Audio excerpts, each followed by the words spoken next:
Kiai Hasan Abdullah Sahal, yang kita hormati dan kita percayai Ustadz Hidayat Nur Wahid, Bapak Kiai Ismail Abdullah, dan semua para sesepuh dan pimpinan komunitas atau masyarakat atau umat Gontor. Allahumma sholli wa sallim ala sayyidina Muhammad. Pancer itu artinya fokus pengabdian saya pada malam hari ini bersama Kiai Kanjeng adalah apa yang sudah diungkapkan oleh Kiai Hasan. Oleh karena itu sebelum saya memohon kepada beliau untuk kami abdi, jadi saya sama Kiai Kanjeng kesini tidak untuk menampilkan diri tetapi untuk mengabdi apa yang terbaik yang bisa Anda perintahkan kepada saya dengan Kiai Kanjeng akan saya lakukan. Dan kemudian kita dengan penuh kenikmatan dan kebahagiaan melayani apapun saja yang Kiai Hasan inginkan dan Allah inginkan pada dia. Sebelum itu saya ingin merespon bahwa betapa beruntungnya menurut beliau umat Islam memiliki Al-Quran. Beliau sudah menjelaskan panjang lebar. Pada masyarakat Madinah saja Quran belum lengkap, jadi dicicil satu demi satu. Sekarang kita sudah punya Quran khatam lengkap, kita sudah punya IT, kita sudah punya negara, kita sudah punya semua perangkat-perangkat peradaban. Tetapi outputnya sama sekali tidak bisa dibandingkan dengan ketika Rasulullah memimpin kota Madinah. Sekarang kita punya pesawat, Rasulullah tidak punya pesawat. Kita pergi ke masjid pakai mobil dan pakai motor, Rasulullah jalan kaki atau paling pol naik onta. Rasulullah tidak punya sound system, Rasulullah tidak punya kamera.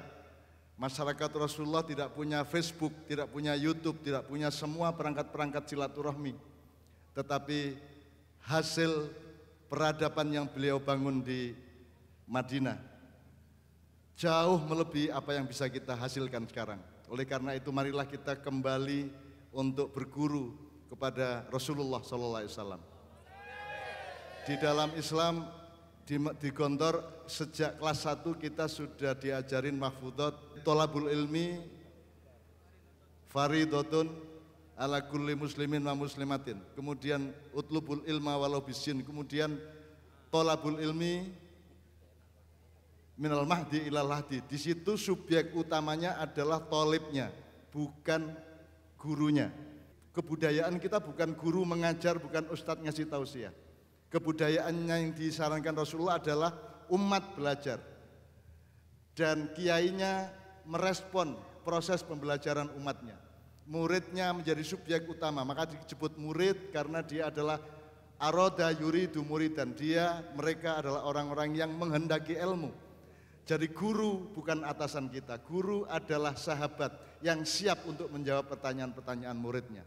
Oleh karena itu Gontor akan membangun kebudayaan di mana subjek utamanya adalah muridnya, bukan gurunya, bukan ustadznya, bukan kiainya.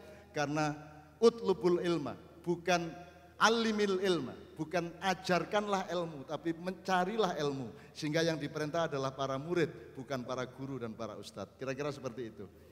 Nah, saya sama Kiai Kanjeng datang ke sini untuk belajar kepada beliau, untuk belajar kepada semua yang hadir, para ulama dan semuanya, sama dengan Anda belajar kepada dokter tentang kesehatan Anda. Tapi dokter utama adalah Anda sendiri, karena Anda yang paling tahu diri Anda. Hal-hal yang Anda belum ketahui tentang kesehatan Anda, tanya sama dokter. Bukan dokter adalah dokter Anda, tapi dirimu adalah dokter dirimu. Dokter adalah sahabatmu untuk membangun atau untuk menggali wacana-wacana. Oleh karena itu, berdasarkan semakin maraknya tahfidzul Quran di mana-mana. Jadi tahfidzul Quran itu ada yang sifatnya literer, di mana Anda menghafalkan juz 30 sampai 30 juz kata-katanya. Dan Pak Ustadz Hasan tadi mengatakan hafal anak-anak umur 9 tahun, 15 tahun meskipun tidak tahu artinya. Nah, ada yang khatam membacanya, itu namanya tadris atau tadarus. Nanti kita akan meningkat ke tafhim wa ta'lim, mencoba memahami setiap kata dan asal-usulnya, asbabun nuzulnya dan seterusnya. Kemudian kita mencoba mentadaburinya dan menafsirkannya bersama-sama. Kemudian kita meningkat ke ta'lim, ta'rif, tidak hanya mengetahui apa isi Quran dengan kata-katanya itu, tetapi mencoba menyelaminya, mengeksplorasinya, dan mengembarai makna-maknanya. Setelah taklim dan ta'rif, taklim itu pembelajaran yang meluas, ta'rif pembelajaran yang mendalam. Kira-kira seperti itu, karena setiap bangunan harus meninggi dan mendalam. Semakin tinggi harus mendalam akarnya, dan semakin lebar pondasinya, semakin tinggi gedung bisa dibangun. Begitulah sunnatullah terhadap gravitasi dan keseimbangan, atau dalam Islam disebut tawazun wa tawassut.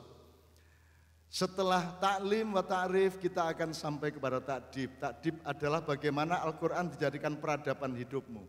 Bagaimana ketika engkau bangun tidur atau ketika tidur, sampai mandi, sampai mengurusi anak, mengurusi bapak ibu, itu semua dengan peradaban Al-Quran. Oleh karena itu khatmil Quran itu tidak hanya hafal, tetapi juga ada tahap-tahap di mana kita khatam maknanya sedikit, kemudian kita kembangkan lagi sampai khatam pada tahap berikutnya. Sebagaimana kelas 1, khatam kelas 2, khatam kelas 3, khatam kelas 4, dan seterusnya. Kita tidak pernah khatam total, tapi kita akan terus menghatamkan setiap keperluan-keperluan dari Al-Quran yang Allah anugerahkan kepada kita.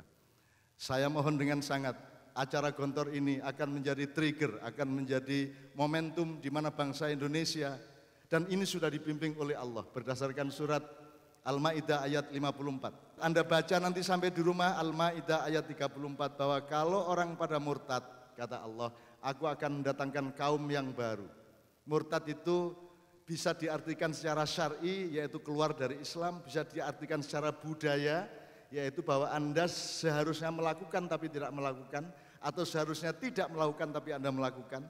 Seharusnya Anda 5 tapi Anda rakus sampai 8. Seharusnya Anda 8 tapi Anda malas sehingga hanya 5. Itu namanya murtad dalam arti budaya. Barang siapa murtad, maka aku, kata Allah, akan mendatangkan kaum yang baru yang aku mencintai mereka.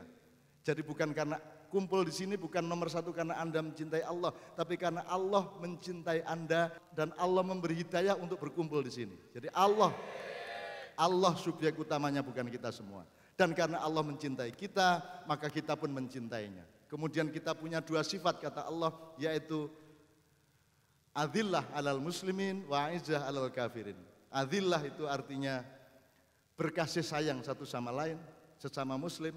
Muslim ini juga bisa syar'i, bisa relatif.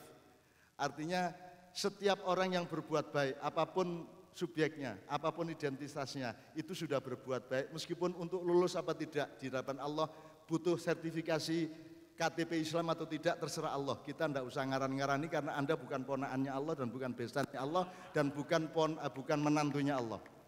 Kita semoga hidup kita itu la'allakum, la'allana. Kita tidak tahu persisnya. Yang tahu persisnya hanya Allah Subhanahu wa taala. Kita hanya bisa beriktikat baik.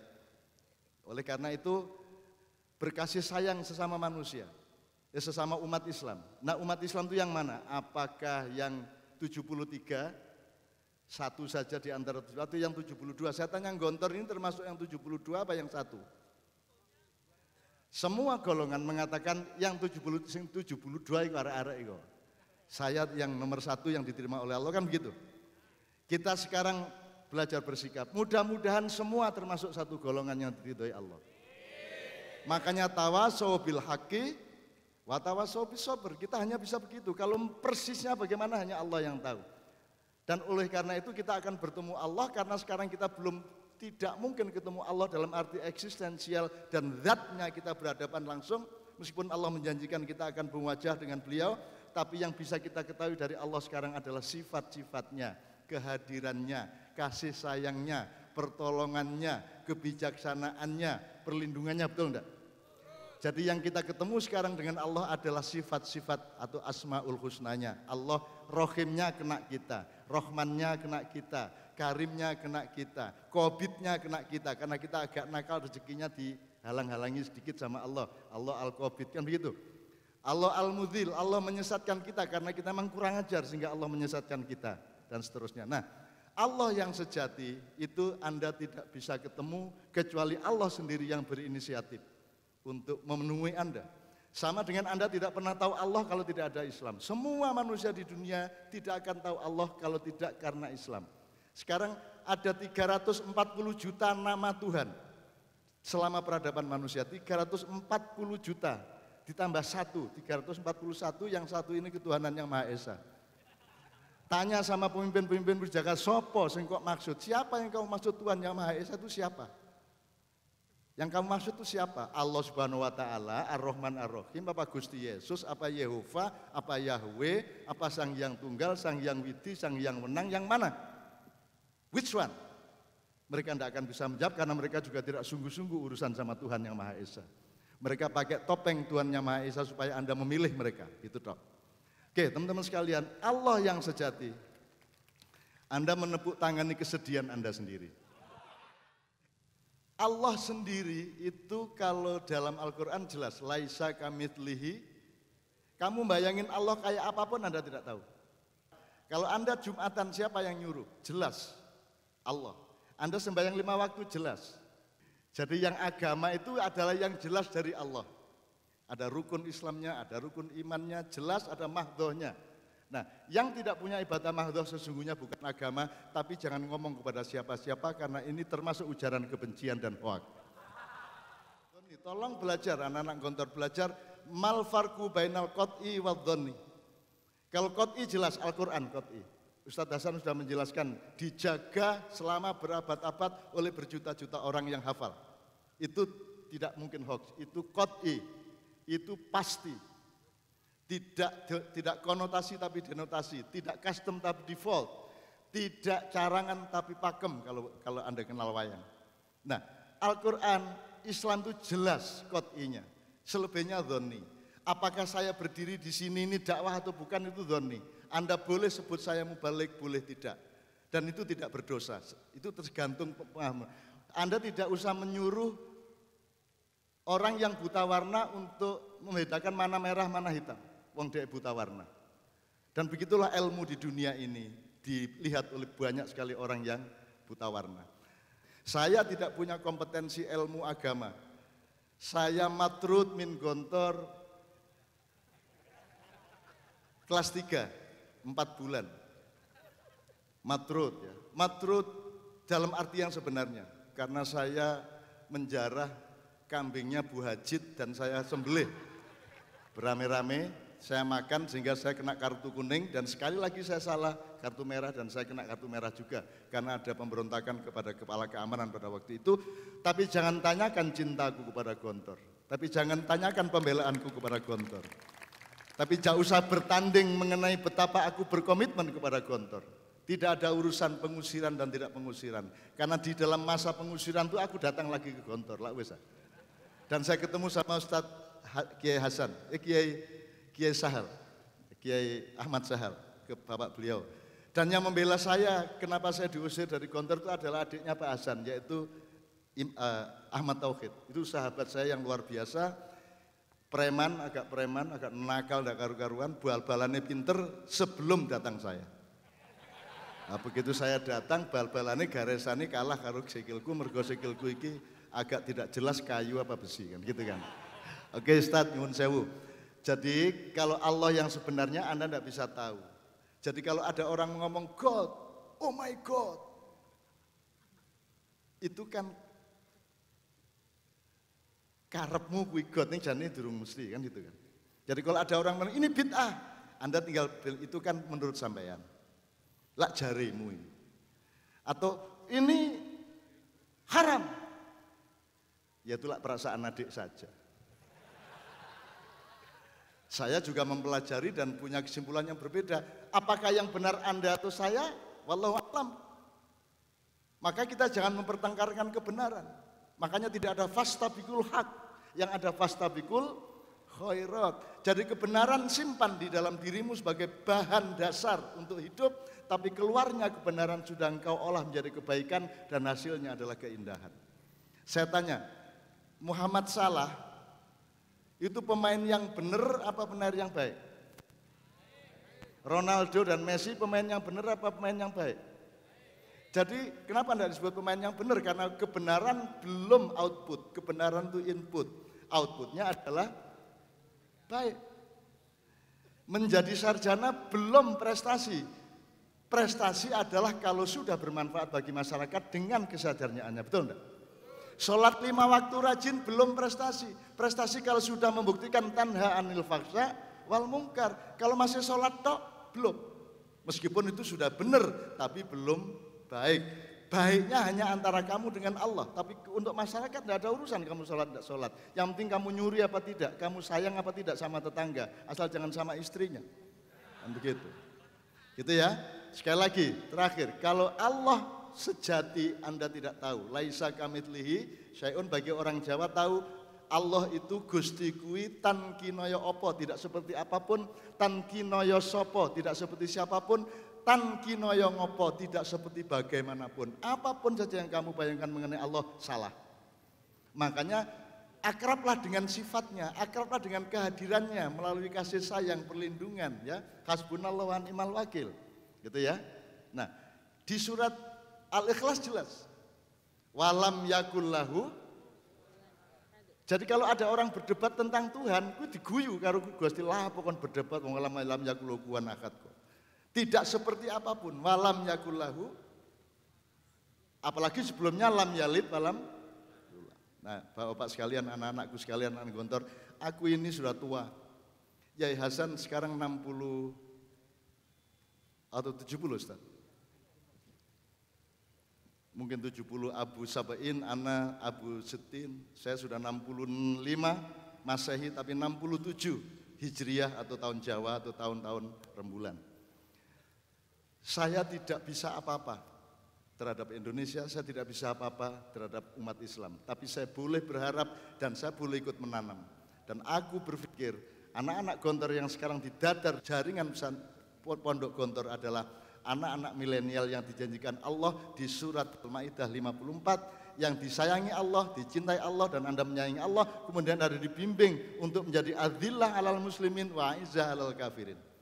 Tolong nanti dielaborasi aizzah itu apa artinya? Min kata aziz, ya. Aizzah itu di Quran diterjemahkan bersikap keras. Tolong dilihat lagi. Tolong tidak usah anti kekerasan. Anti kedzaliman pasti itu. Tapi kalau anti kekerasan, enggak sih. Rasulullah melakukan kekerasan enggak? Ketika dia harus menjawab serangan sehingga beliau berperang, keras enggak? Jadi anti kekerasan cocok enggak? Sayyidina Umar sebelum masuk Islam nempeleng adiknya enggak? Keras enggak? Tapi gara-gara dia melakukan kekerasan itu dia masuk Islam. Jadi jangan anti kekerasan, anti kedzaliman. Sebab kalau kekerasan kadang-kadang diperlukan. Di Gontor dulu sangat keras, digondol. Dan kalau nyuri di Gontor itu dikai plang kene iki. Ana gosop nael. Terus dikai diramben dreng dendeng keliling pesantren kene ana gosibun nael atau gosibul libas dan seterusnya. Jadi kekerasan itu salah satu hakikat hidup. Tulang harus keras.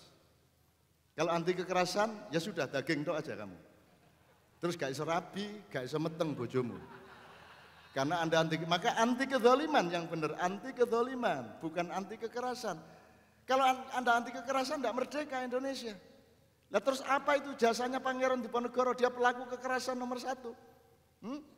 Bung Tomo, semua, Hasanuddin, semua pelaku kekerasan. Ontong Suropati, Supriyadi Blitar, pelaku kekerasan.